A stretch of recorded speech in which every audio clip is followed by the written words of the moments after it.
Sepak bola Indonesia terus melakukan lompatan-lompatan besar dengan fokus pada Football Development Competition dan juga organisasi. Terobosan untuk mempercepat pengembangan sepak bola terus digencarkan, salah satunya dengan menerapkan sport science. Demi membangun tim nasional yang kuat, sport science dinilai penting dalam transformasi sepak bola di tanah air. Dalam mencari pemain berkualitas mulai dari kelompok umur hingga timnas senior, diperlukan proses panjang yang kadang tidak bisa diprediksi, maka dukungan sport science dan mental health diperlukan. Selain untuk membantu mencari bakat baru, sport science diharapkan dapat mengembangkan kemampuan teknis dan taktikal pemain dengan lebih maksimal. Timnas Indonesia bisa dibilang sudah naik kelas lantaran mampu bersaing dalam kancah sepak bola Asia. Pencapaian bukan untuk dibesar-besarkan, sebaliknya ini menjadi tonggak baru untuk menatap masa yang akan datang. Pencapaian Timnas Indonesia jadi momentum yang tepat untuk membenahi sepak bola Indonesia agar semakin berkualitas dan profesional. Tak hanya itu, sport science juga bisa digunakan untuk memprediksi dan membandingkan hasil dari tes yang telah dilakukan, serta memonitor hasil pelatihan yang telah dilakukan. Ya, Coach Indra, ini kan sosok yang identik dengan para pemain muda nih, Coach. Gimana sih cara membangun trust dan bisa bekerja sama dengan mereka? Iya, alhamdulillah saya punya pengalaman melatih tim nasional itu anak-anak yang muda-muda ini dari usia 16. Oke. 17, 18, 19, 20, 21, 22 sampai usia 24 Asian Games kemarin. Kelompok umur semua ya, Coach, Iya, ya? Sudah ya? saya tahu persis setiap kelompok umurnya pasti karakternya berbeda. Dan itu yang saya harus dalami. Pemahaman pelatih terhadap karakter pemain menjadi kunci dia bisa sukses untuk menangani mereka. Oke. Yang kedua, harus kepelatihan yang tepat guna. Tepat guna dalam arti kata, semua kepelatihan-kepelatihan yang kita lakukan ke mereka tidak hanya dari kita, tetapi saya mulai memakai metode melibatkan mereka. Baik itu mengenai sesi latihan, kita harus jelaskan ke mereka. Turun langsung ya, Coach, ya, mereka ya? Mereka kita libatkan untuk berdiskusi, termasuk kita kemarin di AFF mengenai pemain-pemain siapa yang akan turun, kesiapan dan pelibatan sport science, ya, baik itu psikolog, baik itu pelatih fisik, baik itu orang nutrisi, semua hal kita berkolaborasi di situ untuk bagaimana anak-anak ini mereka itu di dalam setiap pertandingan bisa maksimal. Oke. Lalu artinya hingga saat ini tuh masih terus digalakan Coach Indra ya kepada anak-anak ya? Iya, tentu kepelatihan berkembang. Bagaimana saya menangani tim di tahun 2013, bagaimana menangani tim sekarang tentu ada perubahan, ada perbedaan, dan itu sesuai juga dengan kemampuan mereka yang semakin kesini anak-anak kita mengikuti kualitasnya perkembangan mereka, betul. Semakin bagus. Oke, lalu bicara terkait dengan sport science ya, yang pastinya penting dalam transformasi sepak bola tanah air. Tanggapan Coach seperti apa? Sangat penting. Kita tidak bisa lagi menangani tim nasional atau menangani para pemain dengan cara-cara konvensional. Saya masih ingat, saya ketemu dengan Pak Habibie 2 kali. Nasihatnya ke saya, Coach, tidak bisa lagi kita melakukan sesuatu dengan cara-cara konvensional. Ilmu pengetahuan dan teknologi harus dilibatkan.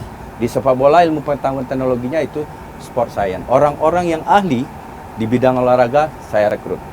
Dan sekarang saya lagi rekrut anak-anak tamatan dari Inggris, anak-anak Indonesia yang membantu saya di bidang GPS. Karena selama ini GPS, kita punya GPS, kita beli harga mahal, tapi outputnya nggak jelas. Outputnya hanya sekedar gitu. Sekarang saya dibantu oleh beberapa orang, termasuk ada fisio yang tamatan dari Amerika juga. Dan orang-orang tersebut akan mempercepat kita untuk mendevelop para pemain, mencapai prestasi terbaik. Oke, bisa dijelasin secara detail nggak sih, Coach?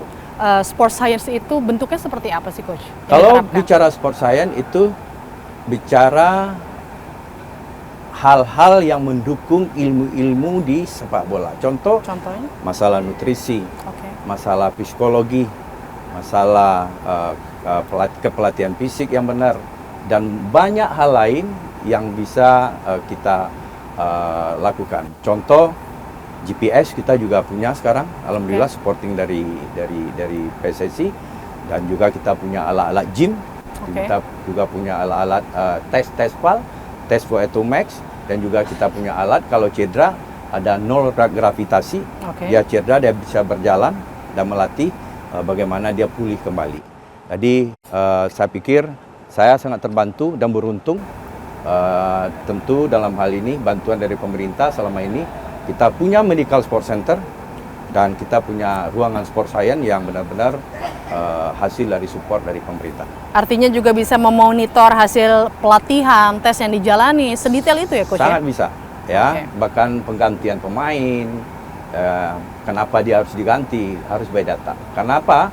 Semakin ke sini tuntutan terhadap efektivitas, ya validitas kita memilih pemain itu harus by data. Nggak bisa lagi kita melihat seperti orang-orang lain melihat. Ya, mungkin orang lain bisa melihat kenapa kok dia diganti, kenapa kok dia dipilih. Tapi kita tentu butuh informasi sebanyak mungkin terhadap pemain yang kita pilih. Nah, itu yang kita lakukan dan itu nggak bisa dilakukan secara konvensional, butuh sport science. Betul, benar-benar kita harus mengikuti tren zaman ya Coach ya. Jangan dan tren dan itu menjadi dulu, suatu kewajiban. Betul. Ya, menjadi suatu kebutuhan untuk kita bisa bekerja lebih baik. Oke. Lalu selanjutnya Timnas Indonesia kan semakin moncer nih di internasional nih Coach ya. Lalu ini juga menjadi momentum yang tepat untuk memperbaiki sepak bola Indonesia lebih profesional lagi. Pandangan Coach seperti apa? Ya, kita bersyukur dengan PSSI sekarang banyak lompatan-lompatan yang dilakukan, terutama kita lolos ke ronde 3. Ini bukan prestasi sembarangan dan saya pikir ini menjadi magnet untuk pergerakan pembinaan sepak bola di bawahnya, dan kita tentu berterima kasih kepada semua pihak termasuk Ketua Umum PSSI dan semua Exco PSSI dan semua pelaku stakeholder sepak bola yang ada di Indonesia untuk bisa lebih semangat lagi melahirkan pemain-pemain yang nantinya menjadi cikal bakal atau generasi baru sepak bola Indonesia kita ke depan.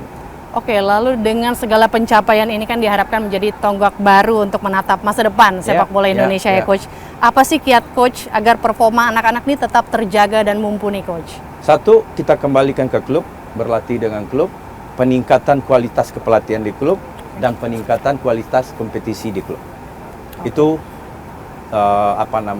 menjadi hal yang wajib untuk bisa dia berkembang performanya. Oke Coach, dengan segala kesiapan yang dijalani Timnas Garuda Muda ini diharapkan juga bisa meraih trofi ya Coach ya nanti ya di Piala Asia, yakin?